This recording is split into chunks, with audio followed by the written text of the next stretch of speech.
96 수능 마지막 참 길다. 8시간째 왔네. 과학과 철학의 대비적 속성 거기 문제를 봅니다. 56번 문제에 56번에 여기는 이제 철학 우위인 것 같아. 이 글의 내용은. 그래서 과학에 대한 네모 칸을 쳐라. 그리고 철학에다가는 동그라미를 치자. 과학과 철학의 대비적 속성. 비교대조로 전개된 게 수능에선 가장 많아. 자, 문장의 논리적 현상, 네 기둥을 세운다. 기본적인 거야. 문장의 논리적 현상, 비교와 대조. 1번. 이게 수능 출제 1위야. 거의 모든 문장의 비교와 대조는 다 있어. 여러분들이 제대로 재수생활을 하고 있는지 똑같은 환경에 처한, 똑같은 상황에 처한 주간 종합반 학생들하고 비교 대조하면 돼. 그러면 내가 위치가 어딘지 잘하고 있는지를 알 수 있다. 비교와 대조. 그 다음 원인과 결과. 좀 미안하다. 지금 여러분들이 공부하고 있는 게 결과죠. 그것의 원인은 작년에 있었겠네. 등급제의 피해자일 수도 있고 이렇게 원인과 결과도 항상 우리 일상생활의 모습이야. 비교와 대조, 원인과 결과. 근데 이제 이 결과 지금 여러분들이 열심히 공부한다. 이게 원인이 되어서 내년에 더 좋은 결과가 나올 거다. 86일 동안은 정말 열심히 하면 되겠습니다. 자, 부분과 전체. 아마 강남대성 전체에서 M6반이 차지하는 상당히 높을 거야. M6반의 어떤 부분 전체. 혹은 60만 전체 수험생 중에서 나의 위치. 그게 부분과 전체하고 관련이 되고 문학작품까지 한다면 이제 시간과 공간이 가장 많은데 오늘 수능 D-86일 공간은 강남대성학원. 그 문학작품 중에서 동동 같은 거 시간구조죠. 동동. 농가원령가. 이것도 시간구조야. 근데 문학적으로 어떤 게 더 가치가 있느냐? 동동이. 11월 13일은 무슨 날이지? 11월 13일. 객관적인 시간이죠. 누구에게나 24시간이 주어져 있을 때 11월 13일은 객관적인 시간이야. 객관적 시간. 그런데 이 객관적 시간에 나는 지금 수험생이라고, 특히 재수생이다. 그러면 11월 13일은 굉장히 중요한 운명을 결정할 날이라 이게 주관적으로 다르죠. 주관적 정서. 자, 누구에게나 11월 13일은 똑같지만 중학교 3학년에게 11월 13일은 어떤 의미? 중3에게 11월 13일이 주는 의미. 하루 노나? 하루 노는 날 정도. 그 다음 고2일도 뭐 사실 고3에게 11월 13일의 의미, 재수생에게 11월 13일의 의미는 굉장히 큰 날이지. 따라서 이 주관적 정서는 다 달라. 뭐 중3이든 고3이든 재수생이든 똑같은 시간이지만 동동은 객관적 시간 속에 주관적 정서를 노래하기 때문에 가치 있는 문학작품이야. 그런데 농가원령가는 그냥 집단의 노래야. 실학적이고 실사고시적이면서 전부 다 농민이잖아. 그 당시. 그래서 문학적으로는 가치가 떨어져. 농가원령가는. 그냥 객관적 시간 속에 집단의 정서를 노래해. 그래서 개인적인 정서라고 할 만한 게 없다. 그래서 똑같은 시간이라고 해도 완전히 다른데 사람에 따라서 여러분들에게 11월 13일이 정말로 중요한 의미이듯이 이런 작품은 문학적으로도 가치가 있고. 자, 올해 고려가요 조심해라. 고려가요 다 정리해. 청산별곡은 2000년도에 나왔고 가시리가 2001년도에 나왔는데 이거 빼고 저거 빨리 제목 동동. 자, 미리 시간 있을 때 정리해. 동동, 정석가, 서경별곡, 여기 삼호곡, 상저가. 정과정은 평가원에 한 번은 나왔어요. 그래도 정과정. 고려가요권 다 정리해. 도이장가, 뭐 만전춘 별사, 쌍화점 등등, 유구곡, 쌍화점 등등. 그 다음에 뭐 경기체가인 한림별곡까지는 좀 그렇긴 하지만 한림별곡도 기본적으로. 자, 올해 고려가요가 좀 유력해 보여. 유력해 보이니까 고려가요 미리 다 정리해 놓기. 모든 작품 전부 다. 고려가요. 자, 하여간 동동 좋은 작품이다라는 거다.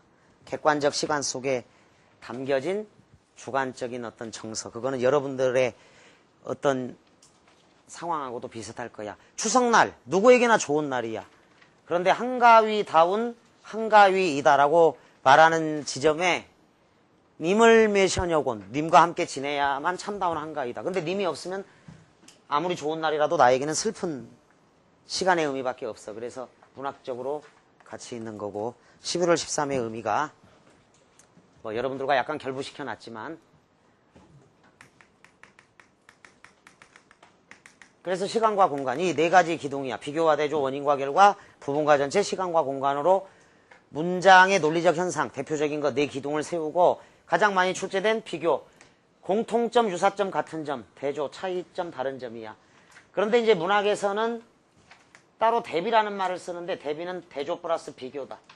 그러니까 노란색, 흰색과 검정색은 대조야. 흰색과 검정색은 대조인데 노란색과 검정색은 딱히 대조라고 말하기가 곤란해.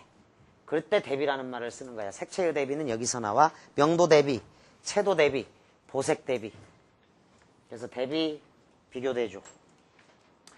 자, 가장 대표적으로 반면에 비교 대조를, 특히 대조를 선생님은 이렇게 약속을 하겠습니다. 세목글 2개로. 여러분들이 다 알고 있는 걸 한 번에 모아보니까 이만큼이야. 반면에 뭐뭇에 반하여, 뭐뭇에 반해서, 반대로.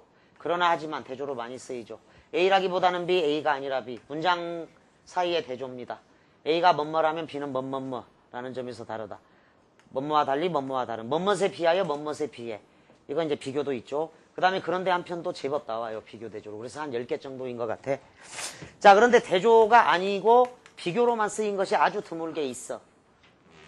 차이점이 아니라 공통점 속에서 이렇게 비교하는 게 있는데 모의고사에 나왔을 때 굉장히 많이 틀렸으니까 이 작품은 별도로 기억을 한다. 대조가 아니라 비교에 해당되는 작품 350. 어머니의 사랑이 아버지의 사랑보다 더 크다라는 거야. 윤선도의 만흥의 제3수. 잠들고 혼자 앉아 먼 산을 바라보니, 먼매를 바라보니 그리던 님이 오다 반가움이 이만하랴. 산이 말씀도 우엄도 아니어도 못내 되어하노라. 산과의 혼연일체인데 님보다 산이 더 좋다는 거고 산과의 이심전심이 있다. 그 다음에 사설시조 사만 유명하죠. 나무도 바에돌도 없은 산에 매에게 쫓긴 까토리의 안. 대천마다 한가운데 도사공의 안.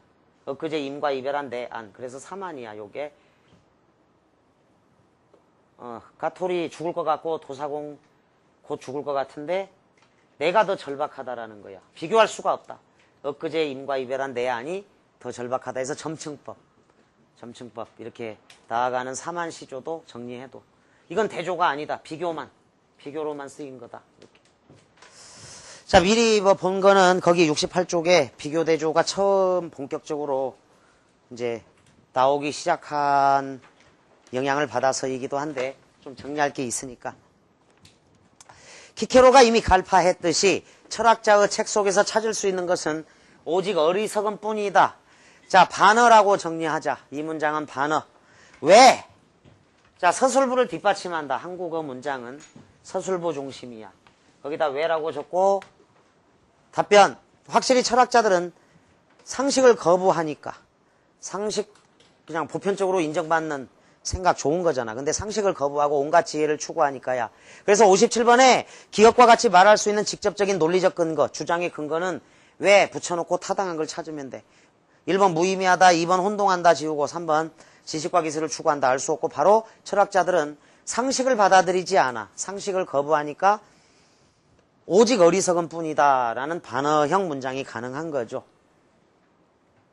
상식을 거부하고 그러나 온갖 지혜를 추구해. 지혜 추구 동그라미. 그리고 대부분의 철학적 비상, 철학적 발전은 희박한 공기의 상승력에 의존하고 있다. 비유적 표현들이야. 그래서 과학은 항상 진보하고 있는 것처럼 보이는 반면에 자, 과학에다는 네모칸을 치세요. 철학은 동그라미 쳐라. 철학은 언제나 근거를 잃고 있는 것처럼 보인다. 철학 동그라미. 그러나 이와 같이 보이는 것은 철학이 과학적 방법으로는 해결하지 못하는 선과학, 아름다움과 추함, 질서와 자유, 삶과 죽음 등과 같은 윗줄 어렵고 위험한 문제들을 다루고 있기 때문이다 그랬어. 어떤 탐구 분야든지 정확한 공식화가 가능한 지식을 산출하면 곧 과학이라고 일컫는다. 자, 과학은 여기 지식이라고 나오죠. 지식 대목한. 과학은 철학에서 시작하여 기술로 끝나고, 자, 기술 나오죠. 기술 대목한. 또한 과학은 가설의 셈에서 발언하여, 발언, 근원, 시작, 발언, 시발이라고 한다, 이거를. 욕한 거 아니야. 오해하지 마. 시발. 발언, 근원, 시작이라고 하자. 시작, 근원. 철학의 셈에서 발언하여 성취의 바다로 흘러간다. 바다. 끝. 끝. 성취의 바다. 용비어천가 제2장이죠. 그 60번 문제에다 써둬라. 셈이 깊은 물은 가말에 아니 그칠세 내히 이르 발알에 가나니. 요거네. 가설의 셈에서 발언하여 시작하여 근원하여 시발하여 성취의 바다로 흘러간다. 자, 끝. 완성 결과라고 적으면 돼. 성취의 바다로 흘러간다. 끝. 완성 결과. 그래서 용비어천가 제2장의 내용이라고 뭐 정리하면 돼요. 용가 2장. 뭐 아주 쉽게 1번이 답이지. 싹에서 시작하여 열매로 끝난다. 1번. 싹에서 시작하여 열매. 원래 이제 우리가 예측할 수 있는 건 씨앗에서 시작하여 열매일 텐데, 만약에 씨앗 때 열매를 줘버리면 이게 열매 중에 아주 좋은 것이 씨앗이거든. 또 열매는 일반적으로 다 씨앗이 될 수 있어. 그러니까 이게 이꼴 관계가 될 가능성이 높아. 그래서 1번 선택지는 이런 오해의 소지를 아예 없애기 위해서 그냥 싹을 준 거야. 싹에서 시작하여 열매에서 끝난다. 그래서 답이 1번이야. 빛에서 시작하여 그림자, 비에서 시작하여 구름. 3번은 막 구름 대 비 이렇게 바꿔놓으면 구름에서 시작하여 비로 끝나네 뭐 이렇게 해서 오해의 여지가 있을 수 있었는데 순서 자체를 잘 잡아야 돼. 휘발유에서 시작하여 자동차로 끝난다. 이건 성립이 안 되죠. 바위에서 시작하여 이끼로 끝난다도 역시 안 되고. 60번 답은 1번인데 다만 씨앗 대신에 싹을 썼다라는 것 정도. 이런 문제도 좀 어려운 게 있어요. 그럴 때는 제시문에 대입해서 문장을 만드는 게 가장 좋다. 제시문에 대입해서 문장을 만들어라. 이런 문제도 이런 건 되게 쉽지만 상당히 어려운 문제들이 있다. 58번이 가장 어려워. 별표 쳐라. 유추야. 유추 이런 게 가장 어려운 문제고. 60번 답 1번. 57번 답은 4번이 됩니다. 철학자들은 상식을 받아들이지 않는다. 철학은 미지의 것 또는 부정확한 것에 대한 가설적 해석이다. 니은 철학이, 자, 철학 동그라미 최전선이고 진리의 세계를 탐구하는 최전선 동그라미. 과학은 점령지대, 과학에다 내목한 점령지대라고 한다면 우리의 삶은 지식과 기술로 건설된 후방의 안전지대라고 할 수 있다. 철학은 어쩔 줄 몰라 우두커니 서 있는 것 같다. 그러나 철학은 승리의 열매를 과학에게 넘겨주고 나서 거룩한 불만을 간직한 채. 자, 역설이네. 요건 또 지금 비문학을 하고 있는데 거의 비유적 표현 많고 반어도 있고 역설도 있다. 역설 정리해. 거룩한 불만이다. 그러니까 거룩하다 의미가 살아있어야 돼. 변형노후 논계라는 시. 거룩한 분노는 종교보다도 깊고 불붙는 정열은 사랑보다도 강하다. 그 논계. 그러니까 긍정적인 것 같다. 거룩한 불만. 뒤에를 읽어보면 또 역시 59번 답이 나오겠죠. 거룩한 불만을 간직한 채 아직도 탐구되지 않은 불확실한 지역, 밑줄 불확실한 지역으로 나아가고 있다. 즉 진리 탐구를 계속하고 있다라는 말이야. 진리의 세계, 불확실한 지역, 진리의 세계를 향해서 계속해서 나아가고 있다. 따라서 59번의 그 내포적 의미를 찾을 때 1번 종교적 성찰, 종교하고 관련성 없습니다. 지워. 2번 철학 자체에 대한 회의, 의심을 품다. 아니죠. 거룩하다라는 의미가 살아있어야 되니까 3번 진리에 대한 본원적 갈증이라고 할 수 있겠다. 본원적 갈증 동그라미 진리야. 진리를 염원하고 있죠. 그래서 계속해서 진리를 탐구하고 있으니까 거룩한 불만에 잘 어울립니다. 성적에 대한 갈증, 이게 계속해서 여러분들을 공부하게 만들 거고 그 결과는 이제 더러 학생들 보면은 수능 전까지 점수가 안 나오다가 수능장 가서 확 이렇게 낮 점수가 대폭발하는 학생도 굉장히 많다. 매년 이렇게 보면 꾸준히 열심히 했기 때문에 그래. 그거는. 자, 그 다음 그래서 59번 답은 3번이라고 한다. 그 다음 4번 자기조롱 없어. 자조 X하고 5번이 이제 매력적인 오답인데 자아탐구 뭐 진리탐구 좋다. 그러나 본능적 욕구는 또 아니다. 본능적 X해. 이 본원적인 어떤 갈증에 대해서 진리에 대해서 본원적으로 갈증을 느끼고 염원을 한다 쪽이 가장 적절한 답이 되겠습니다. 좀 더 전문적으로 말하기로 하자. 과학 대목한 분석적 기술이고 분석적 기술이라고 했다. 분석적 기술이고 분석적 기술이고 철학은 동그라미 종합적 해석이다. 종합적 해석이다. 대비적 속성이니까 그냥 차분하게 정리하면 돼요. 이거는 과학은 전체를 부분으로 모호한 것을 확실한 것으로 분해하려고 한다. 과학은 사물의 가치나 이상적 가능성을 탐구하지 않으며 사물의 전체적인 궁극적 의미, 궁극적 의미에다가 본질 뭐 이 정도 적어두면 되겠지. 궁극적 의미, 본질을 묻지 않는다. 과학은 사물의 현상과 작용을 밝히는 데 만족하고 현존까지 내목한 현상, 작용, 현존. 현상과 작용을 밝히는 데 만족하고 현존하는 사물의 성질과 과정에만 시야를 국한한다. 과학자는 천재의 창조적 진통뿐만 아니라 벼룩의 다리에도 흥미를 느낀다. 그러나 역시 대조다. 앞에 그 반면에가 나오고 그랬는데 여기는 이제 그러나 하지만도 굉장히 많이 쓰인다. 반면에 그러나 철학자 동그라미 사실의 기술만으로 만족하지 못해. 사실의 기술은 과학이죠. 철학자는 사실과 경험의 관계를 확정함으로써 그 의미와 가치를 찾아내려고 한다. 의미와 가치. 동그라미 치고 의미와 가치. 의미와 가치. 철학자는 사물을 종합적으로 해석. 앞에서도 나왔고 종합적 해석. 호기심 많은 과학자가 우주라는 거대한 시계를 분해해 놓으면 철학자는 그 시계를 이전보다 더 훌륭하게 조립하려고 애쓴다. 과정을 관찰하고 수단을 고안해내는 지식이 과학이라면 자 지식 대목한 과학 여러 가지 목적을 비판하고 조절하는 지혜가 철학이다. 지혜 철학 동그라미. 사실이 목적과 관련되지 않는 경우에는 아무 의미가 없다. 철학이 없는 과학, 지혜가 없는 지식은 우리들을 절망으로부터 구해내지 못한다. 과학은 인간에게 지식을 준다. 철학, 지혜를 제공한다. 이게 주제네. 자, 지식을 준다. 지혜를 제공한다.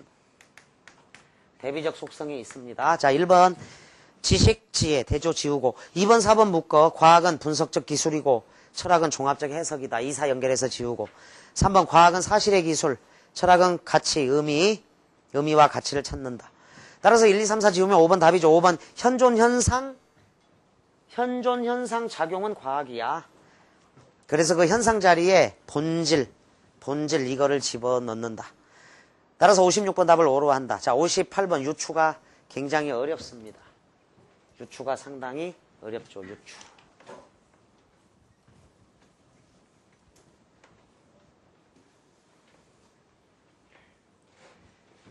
자, 우리가 시간이 많지 않기 때문에 이 문제를 가서 보고 오자. 페이지 191에 41번. 이렇게 먼저 적어도 191에 41번. 2004 수능에서 가장 어려운 문제, 가장 난이도가 높은 문제가 이 문제예요. 유추는 사고의 과정이고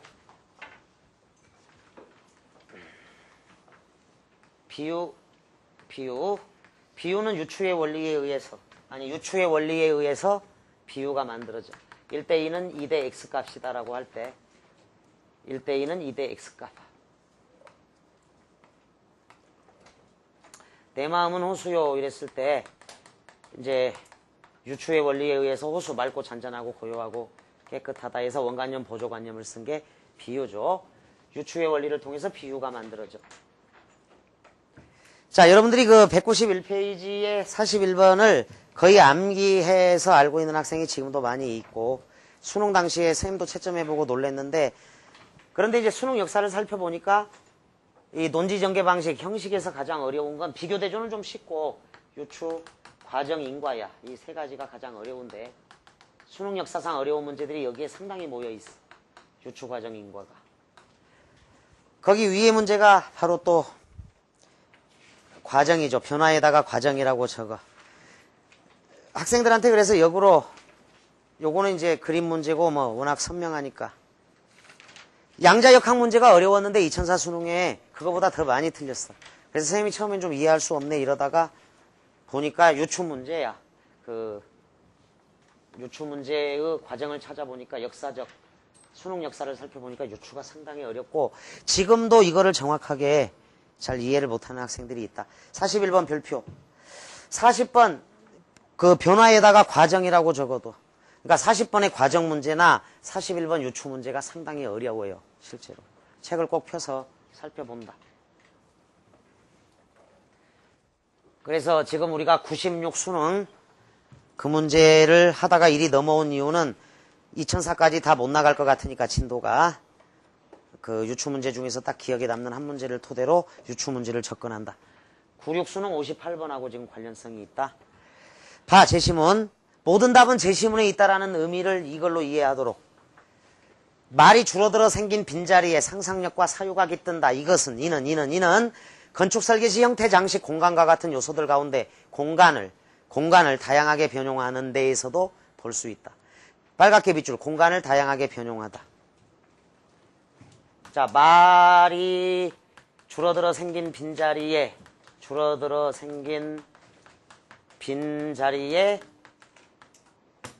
상상력과 사유가 깃들어. 상상력과 사유가 깃든다. 이것은 건축 설계 시에, 자, 이 유추의 원리를, 문장을 잘 이해해야 돼. 이것은, 그러니까 암기하면 안 돼. 그냥 1번이라고 암기하면 그건 응용이 없어. 나중에 응용력이 부재할 거니까 정확하게 유추의 원리를 이해하고 이 문제에, 특히 유추는 문학작품에도 워낙 많이 나오니까, 그래서 포괄적으로, 넓어. 유추는. 자, 이것은 건축 설계 시 형태, 장식, 공간과 같은 요소들 가운데 공간을 다양하게 변용한다고 하고 공간만 줬어. 따라서 다양하게 변용은 이거하고 똑같아. 공간이 줄어들어 생긴 빈자리를 준 거야.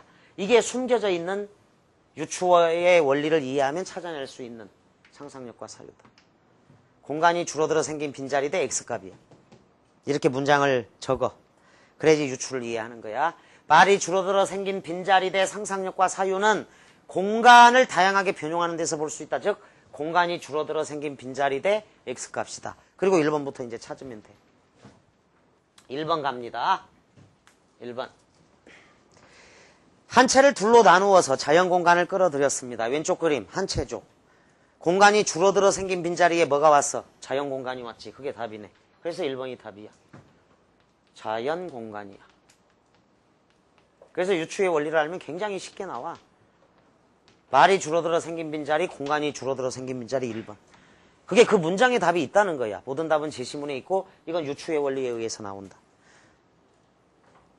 자, 그 다음 수능은 또 명쾌한 문제이기도 하고 그런데 수능은 또 2, 3, 4, 5에서 처음 보는 문제 무조건 틀려라가 아니야. 항상 우리 상위권 학생들은 이것까지 가능해. 선택지들 사이의 상대적 비교. 선택지들 사이의 연결관계라고 적어도 선택지들 사이의 상대적 비교를 동안 최선책이든 선택지들 사이의 연결관계든 뭐 비슷비슷한 말인데 보자. 2번 옥상을 다층적으로 설계해서 밑줄 새로운 공간을 만들었어요. 왼쪽에 평면 공간, 오른쪽에 입체 공간. 이건 공간이 줄어들어 생긴 빈자리가 아니라 공간이 넓어진 거야. 공간을 넓히다.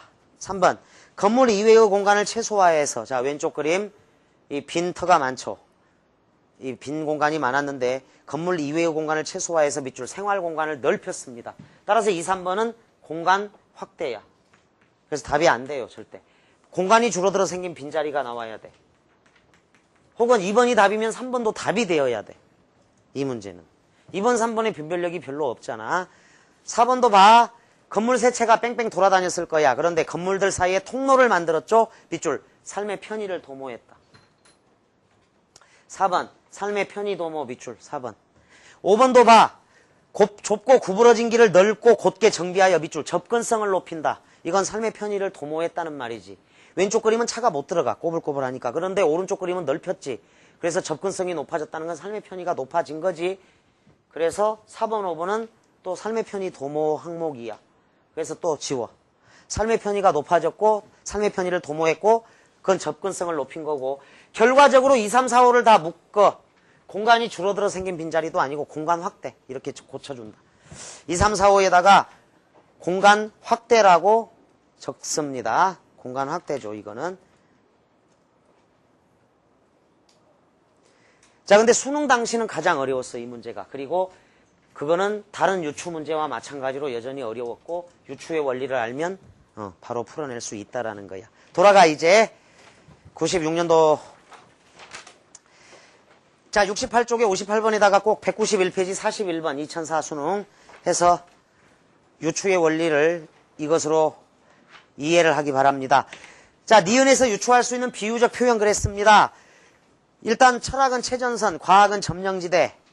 이걸로 접근을 해보자. 1번 철학이 전깃줄이래. 과학이 그 전깃줄을 따라 흐르는 전류래.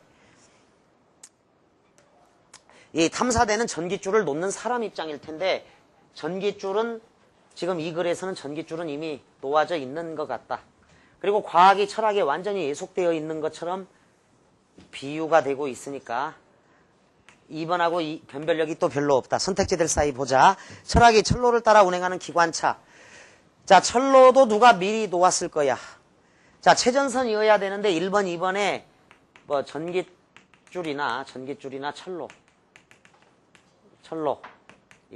여기는 물론 이제 철학이 기관차에 비유되어 있는데 철학이 이거를 놓는 역할을 해야 되는데 최전선이니까 누가 미리 놓았을까 이런 질문을 던져봐라.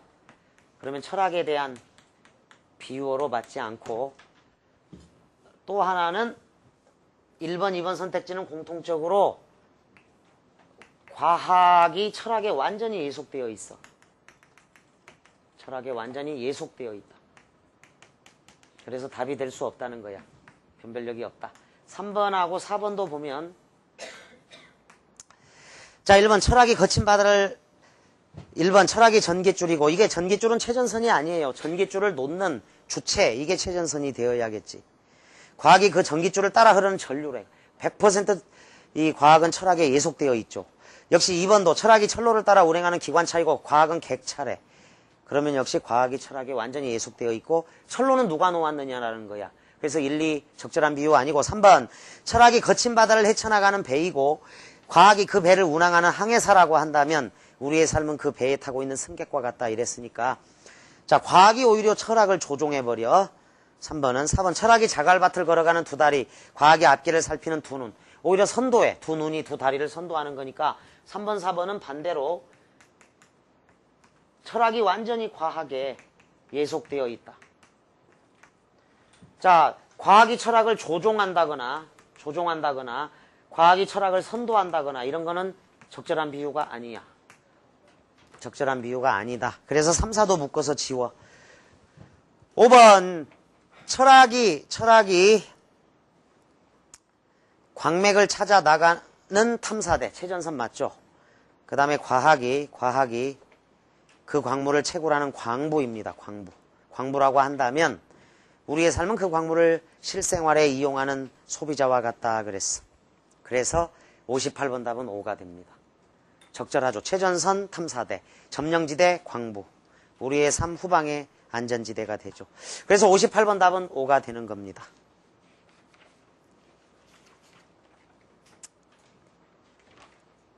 시간이 상당히 애매하게 남았는데 잠깐 53쪽을 가보자. 53쪽에 96년도 듣기 평가원 사이트에 가서 뭐 듣는 것도 권장하는데 2번 문제 하나는 좀 중요해서 별표를 쳐두고 1분 시간을 줄 테니까 방송 없이 푼다. 시작. 근데 여기 90%가 맞아. 이 문제를 95%가 맞을 거야. 시작. 방송 없이 푼다.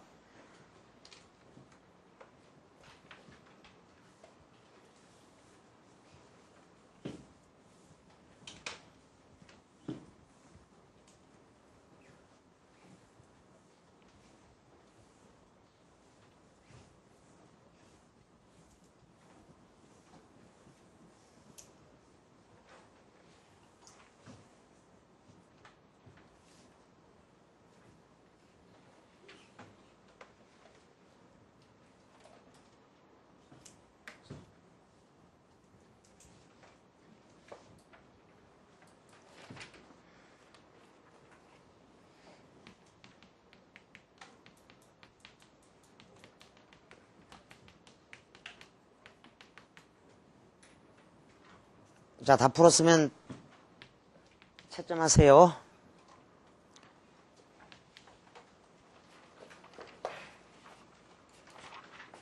자, 시간이 애매해서 좀 여담으로 뭐 언급할 게 있어서 그래.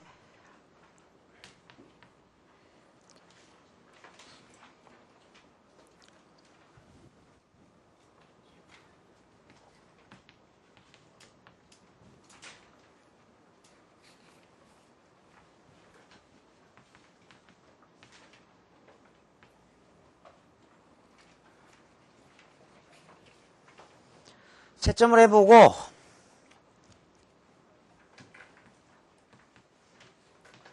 요 문제는 방송 없이 다 맞을 수 있어. 여러분들이 선택지를 잘 보면.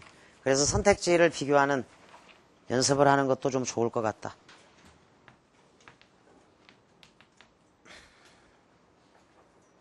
좀 어처구니가 없지.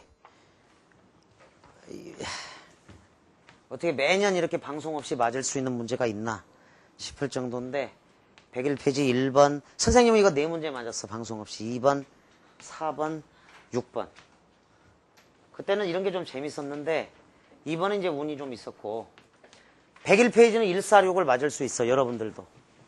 그러니까 선택지를 이거 편법을 가르치려고 하는 게 아니야. 선생님 수업에 무슨 편법이 어디가 있냐. 다 정석대로 가르치는 거 맞고 듣기는 일회성 순간성이야. 여러분들이 작년에 대일조 현상 3번 문제에서 초토화됐던 경험이 있을 거다. 맞지? 작년에 듣기 3번 어려웠지. 듣기는 무조건 다 맞는 거라고 생각하는 경향들이 있는데 그렇지 않고 이거를 가서 풀어봐. 집에 가서. 그리고 뭐 틀려도 상관없어요. 방송이 어차피 있을 거니까. 특히 이 99년도 자 941차, 942차, 95, 96, 97, 98, 99년도 이렇게 수능 때마다 이런 게 나오니까 좀 어처구니가 없다고 생각할 수도 있지만 방송이 나와 있으니까 더 정확하게 풀 수도 있지만 최근에 그 듣기가 어려운 문제들은 2002년도부터는 장담을 못해. 듣기 문제를.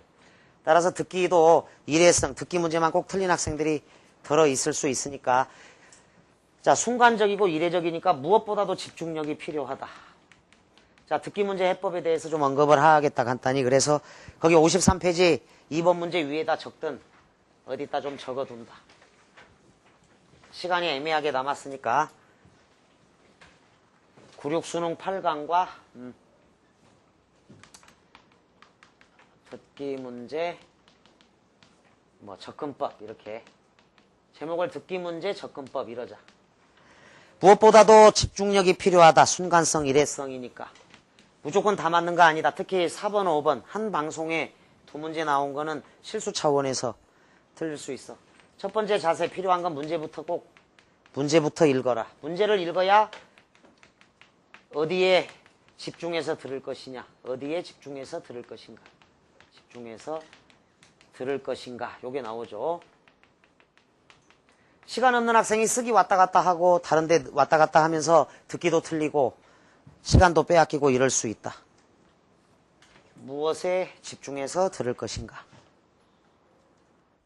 혼자 말하기가 있고 2인 이상 말하기 뭐 이런 특징들이 있는데 자 화자가 말하는 의도 그거는 이제 문제에도 나와 있고 그렇습니다. 일치불일치 문제는 아주 고맙습니다. 그냥 들으면서 지워버리면 바로 방송 끝나자마자 답 나오니까 그래. 왜? 뭐 이유에 대한 건지 이유 설명하는 글인지 정보 전달의 글인지 설득 논증 주장을 해서 상대방을 설득시키는 그런 글인지 설득 의견 차이가 있는지 의견 차이 갈등 같은 거 말이야. 그런 거를 그 말하는 의도. 그 다음에 혼자 말하는 건 대체로 강연이야. 혼자 말하기 형식은 사실은 차이점 이런 거 안 따지고 핵심 내용을 파악해야 되죠. 핵심 내용 파악. 메모하는 것도 괜찮습니다.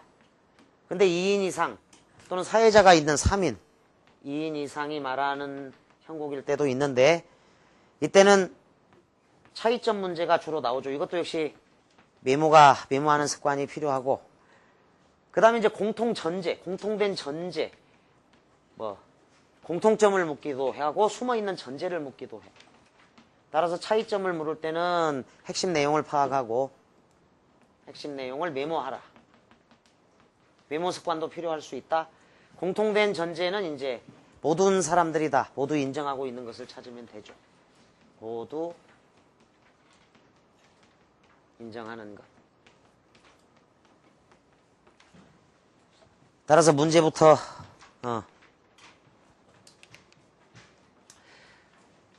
꼭 읽어라. 문제하고 선택지를 완벽히 장악을 해야 돼. 사실은. 그 다음에 두 번째 일치불일치 문제도 많아.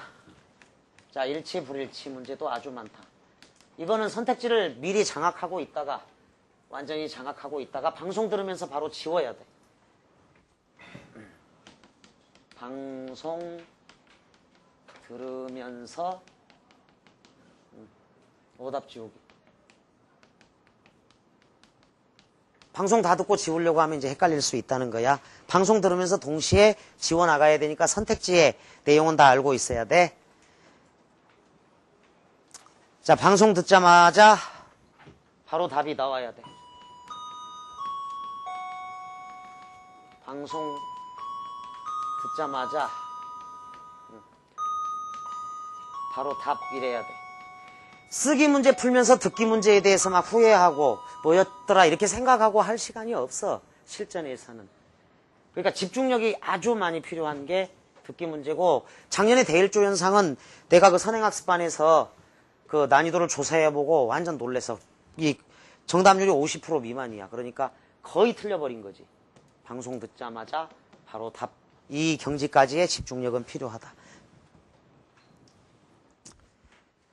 그리고 바로 다음 문제, 다음에 문제하고 선택지 미리 방송 나오기 전에 다 읽어둔다. 그리고 지워나간다.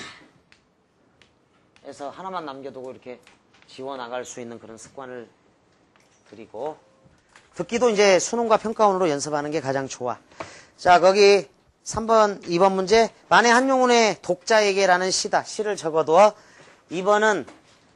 2번에다가 이 시인이 독자에게 전하려고 하는 가장 중심된 생각 네모칸 쳐봐. 중심된 생각을 네모칸 쳐봐. 중심 생각을 뭐라고 하지? 시의 주제라고 하지, 그지? 그러면 여러분들이 중학생 때부터 고등학교 3년 동안 엄청나게 많이 시를 배웠어. 한 100여 편 이상 배웠어. 여러분들이 배우고 있는 수없이 많은 시들의 주제를 떠올리면서 선택지를 봐. 그럼 바로 답이 보여. 중심 생각은 주제거든. 하나 더 적어. 문학은 가치 있는 인생 체험의 기록이다. 따라서 주제는 가치 있는 것이야. 참고로 적는다. 거기다가 문학, 가치 있는 인생 체험의 기록. 고등학교 문학은 대체로 이거를 표방한다. 문학은 가치 있는 인생 체험의 기록이다. 따라서 중심된 생각은 주제니까 여러분들이 배웠던 그 수없이 많은 시에서 주제 문제가 안 나왔다고 생각하는 건 곤란해. 소설이든 시든 시적 상황 혹은 소설적 상황, 갈등 상황에서 시적 화자의 정서나 태도가 결합되는 게 주제야. 주제 문제는 늘 나와. 정서 이런 게 시적 상황과 이 상황에 따른 시적 화자의 정서, 서술자의 태도, 즉 소설적 상황, 즉 갈등 상황, 어떤 사건 하에서 서술자의 태도나 등장인물의 태도가 주제야. 바로 결합이 되면. 이게 주제가 별게 아니야. 주제는 그래서 안 나온 적이 없어, 사실은. 근데 이제 인간 고통의 종교적 승화 이런 막 터무니없는 주제 있잖아. 막 이 시 바깥에 있는 어떤 주제는 안 나와, 수능에서는. 소설도 그래. 그런데 시적 상황에 따른 정서와 태도 문제는 늘 나오기 때문에 주제 문제는 항상 있다고 보는 게 맞다. 이 시인이 독자에게 전하려고 하는 가장 중심된 생각. 그랬어. 조용히 손들어봐. 이거 여러분들 얼마나 실력이 되나 한번 보게. 틀려도 돼요. 1번 나의 시에는 부끄러운 고백이 많다. 손들어. 없고. 2번 시는 슬퍼할 줄 아는 마음에서 비롯된다. 한 명 정도 나왔네요. 3번 이제 더 이상 시를 쓰고 싶은 마음이 없다. 없네. 4번 우리는 언젠가는 밑줄 지금의 슬픔을 극복할 것이다. 손들어. 들어봐. 높이. 이걸로 고른 사람. 반첩. 그렇죠. 5. 독자가 알아주지 아니하는 시는 무의미한 시이다. 손들어봐. 한두 명. 그래. 그러니까 손 안 든 사람도 들어있는데, 지금 선생님이 여러분들에게 전달하려고 하는 의미는 듣기는 일단 다 맞는 것은 아니다. 그리고 선택지 공부한다고 생각하고 이걸 가서 풀어라. 그리고 채점을 해봐. 그리고 채점을 해놓고 보면 이게 방송 대본 없이도 풀릴 수 있는 문제라는 거를 느낄 때가 올 거고, 이해가 안 되면 선생님한테 질문을 한다. 알겠지? 그리고 이번 문제는 시인이 독자에게 전하려고 하는 중심된 생각은 주제니까 주제이고, 주제는 문학에서 주제는 가치 있는 우리 인생 체험의 기록이고, 여러분들이 배워온 수없이 많은 시의 주제를 떠올리면 거의 다 4번으로 가게 될 거야. 밑줄 지금의 슬픔을 극복할 것이다. 만해 한용운의 독자에게라고 써두고. 자, 틀려도 너무 속상하지 마라. 왜? 그냥 방송 들으면 누구나 또 맞을 수 있으니까. 그런데 이제 08 수능의 3번 문제 대일조 현상 이런 거는 방송을 또 들어도 내가 학생들이 많이 틀려서 자 내가 이제 방송 대본을 틀어준 게 아니라 내가 읽어줬어. 잘 들어 얘들아 하고 내가 읽어주고 그 자리에서 시험을 봤는데 20명 이상 또 틀려. 그럴 수 있다는 거야. 어려운 문제는 듣기는. 계속 틀릴 수 있다라는 거. 그래서 듣기가 취약한 학생들은 평가원과 수능만 가지고 조금 연습을 하면 좋은 대비가 되니까 평가원 사이트에 있어요. 그래서 그걸 받아서 연습을 하고 자 오랜 시간 96 수능에 대해서 살폈고 듣기 문제 접근법을 했습니다. 대단히 고생 많으셨습니다. 감사합니다.